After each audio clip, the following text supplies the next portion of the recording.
আল্লাহ কেন মানুষের অন্তরে মোহর লাগিয়ে দেন? এটা কোনো হালকা ফালকা টপিক না। এটা এমন একটি প্রশ্ন যা শুনলে অনেকেই অস্বস্তি বোধ করে, ভয় পায় অথবা এড়িয়ে যেতে চায়। কিন্তু কোরআন এই প্রশ্ন এড়িয়ে যায়নি, বরং পরিষ্কার করেছে। কোরআন বারবার একটি ভয়ঙ্কর সত্য উচ্চারণ করে। আমরা যদি সূরা বাকারার 7 নম্বর আয়াতে যাই, সেখানে দেখতে পারবো আল্লাহ তাদের অন্তরে এবং তাদের কানে মোহর লাগিয়ে দিয়েছেন এবং তাদের চোখসমূহে রয়েছে পর্দা, আর তাদের জন্য রয়েছে মহা আযাব। এই আয়াত শুনে সাধারণত প্রথম যে প্রশ্নটা আসে তা হলো, আল্লাহ কি জোর করে মানুষকে পথভ্রষ্ট করেন? তাহলে মানুষের দোষ কোথায়? আর যদি আল্লাহই সিল করে দেন, তাহলে মানুষ বাঁচবে কীভাবে? আজকের ভিডিওতে আমরা কোনো আবেগী ব্যাখ্যা দেব না, শুধু কোরআনের আয়াত দিয়ে কোরআনের ভাষায় এই প্রশ্নের জবাব খুঁজব। মূলত হৃদয় বা অন্তর বলতে আল্লাহ তাআলা কি বোঝান? কোরআনে হৃদয় শুধু একটি অঙ্গ না। হৃদয় মানে বোঝার কেন্দ্র, সিদ্ধান্তের উৎস, নৈতিক কম্পাস। আমরা যদি সূরা মুহাম্মদ 24 নম্বর আয়াতে যাই, সেখানে আল্লাহ তাআলা বলতেছেন, তবে কি তারা কোরআন নিয়ে গভীর চিন্তা ভাবনা করে না, নাকি তাদের অন্তরসমূহে তালা রয়েছে? এই আয়াত পড়লে একটু খেয়াল করুন, তালা লাগানো হৃদয় আগে থেকেই ছিল, সিল মারা হয়েছে পরে। এখানেই মানুষের সবচেয়ে বড় ভুল করে। কোরআন কখনো বলে না আল্লাহ হঠাৎ করে নিরপরাধ মানুষের হৃদয় সিল করে দেন, বরং কোরআন বলে তারা প্রথমে অস্বীকার করেছিল, তাই পরে আল্লাহ তাদের হৃদয় সিল করে দেন।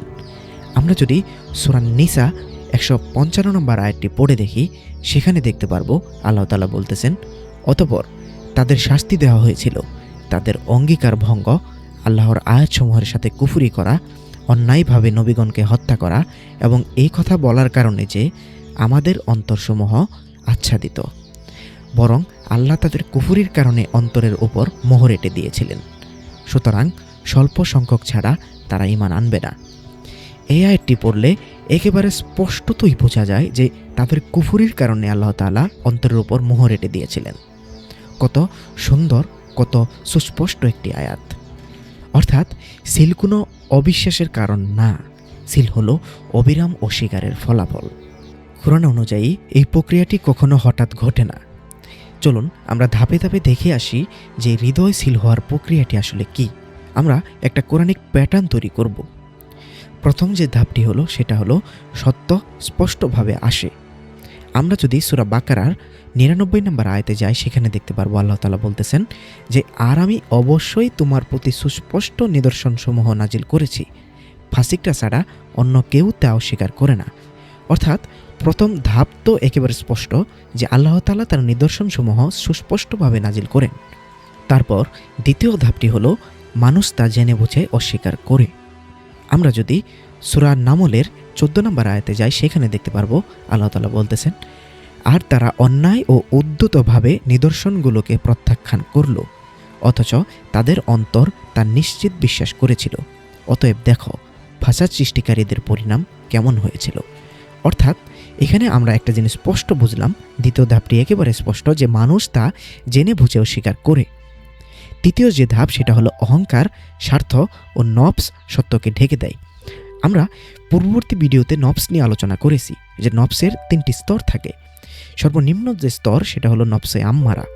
সেই নফসে আম্মারা মূলত সত্যকে ঢেকে দেয়, সেটা আমাদের কুফরি করার ক্ষেত্রে উদ্বুদ্ধ করে। আমরা যদি সূরা বাকারার 74 নম্বর আয়াতটি পড়ে দেখি, সেখানে আল্লাহ তাআলা বলতেছেন, অতঃপর তোমাদের অন্তরসমূহ এরপরে কঠিন হয়ে গেল, যেন তা পাথরের মতো কিংবা তার চেয়েও শক্ত। অর্থাৎ তৃতীয় ধাপে একেবারে স্পষ্ট যে নফস আমাদের হৃদয়কে কঠিন করে দেয়, এমনভাবে কঠিন হয়ে যায়। সেটা অহংকারবশত হতে পারে, স্বার্থবশত হতে পারে, যে কোনো কারণবশত হতে পারে। চতুর্থ যে ধাপটি রয়েছে সেটা হলো বারবার সতর্ক করার পরও তারা ফিরে আসে না। আমরা যদি সূরা বাকারার 6 নম্বর আয়াতে যাই, সেখানে দেখতে পারবো, নিশ্চয় যারা কুফরি করেছে তুমি তাদেরকে সতর্ক করো কিংবা না করো, উভয় তাদের জন্য বরাবর, তারা ঈমান আনবে না।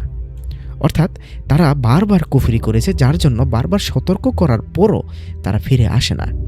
5 নম্বর যে ধাপটি সেটা হলো তখন আসে সেই ভয়ঙ্কর ঘোষণা। মানে এই 4টি ধাপ পার করার পর, অর্থাৎ সুস্পষ্টভাবে আল্লাহ তাআলা তার নিদর্শন পাঠান, তারপর মানুষ তা জেনে বুঝে অস্বীকার করে, তারপর সেই অস্বীকার করার পর সেটা সত্যকে তারা ঢেকে ফেলে, তারপর বারবার সতর্ক করার পরও আল্লাহ তাআলা বারবার সতর্ক করেন, সেটা করার পরও তারা আর ফিরে আসে না। শেষ সময়ে আল্লাহ তাআলা এই সিদ্ধান্ত নেন যে তাদের হৃদয় সিল করে দেবেন।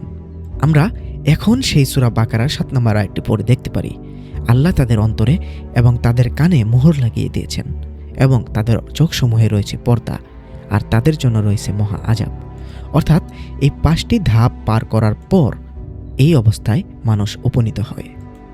তাহলে প্রশ্ন আসে যে আল্লাহ কি তাহলে জালিম? দেখুন, এই প্রশ্নটা সবচেয়ে সংবেদনশীল, কিন্তু কোরআন খুব স্পষ্ট এখানে।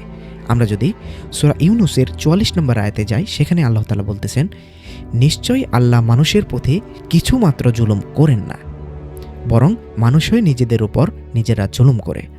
অর্থাৎ আল্লাহ কখনোই মানুষের উপর জুলুম করেন না।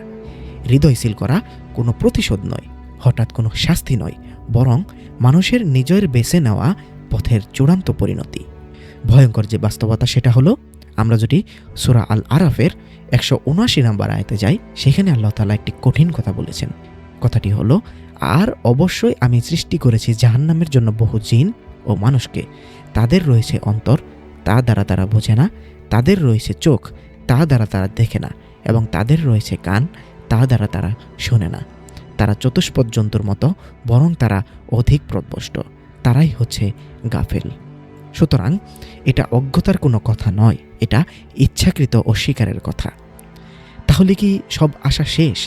না, যতক্ষণ হৃদয় পুরোপুরি মৃত হয়নি, যতক্ষণ মানুষ প্রশ্ন করতে পারে, ভয় পেতে পারে, অনুশোচনা অনুভব করতে পারে, ততক্ষণ দরজা বন্ধ নয়। কোরআন বলে যে ফিরে আসে, আল্লাহ তার জন্য পথ খুলে দেন। আমরা যদি আরও বেশ কিছু আয়াত পড়ি, সেখানে সূরা আজ-জুমারের 53 নম্বর আয়াতে আমরা দেখব আল্লাহ তাআলা বলতেছেন, বলো, হে আমার বান্দাগণ, যারা নিজেদের উপর বাড়াবাড়ি করেছ, তোমরা আল্লাহর রহমত থেকে নিরাশ হও না। অবশ্যই আল্লাহ সকল পাপ ক্ষমা করে দেবেন, নিশ্চয়ই তিনি ক্ষমাশীল, পরম দয়ালু। সূরা বাকারার 160 নম্বর আয়াতে আল্লাহ তাআলা বলতেছেন, তারা ছাড়া যারা তওবা করেছে, শুধরে নিয়েছে এবং স্পষ্টভাবে বর্ণনা করেছে, অতএব আমি তাদের তওবা কবুল করব, আর আমি তওবা কবুলকারী, পরম দয়ালু। আমরা যদি সূরা আর-রদের 27 নম্বর আয়াত পড়ে দেখি, সেখানে আল্লাহ তাআলা বলতেছেন, আর যারা কুফরি করেছে তারা বলে, তার নিকট তার রবের পক্ষ থেকে কোনো নিদর্শন কেন নাজিল হয় না? বলো, নিশ্চয়ই আল্লাহ যাকে ইচ্ছা পথভ্রষ্ট করেন, এবং যে তার অভিমুখী হয় তাকে তিনি তার দিকে পথ দেখান। অর্থাৎ আপনি যদি আল্লাহর দিকে ফিরে আসেন, আল্লাহ অবশ্যই আপনাকে পথ দেখাবে। আল্লাহ কাউকে জোর করে পথভ্রষ্ট করেন না। আল্লাহ আগে মানুষকে বুদ্ধি দেন, বিবেক দেন, সময় দেন, সুযোগ দেন। কিন্তু যখন মানুষ বারবার সত্যকে দলা মেরে ফেলে দেয়, তখন আল্লাহ সেই সিদ্ধান্তকে স্থায়ী করে দেন। শেষ কথা হলো, হৃদয়শীল হওয়া কোনো দুর্ঘটনা নয়, এটা এক ধরনের আত্মহত্যা।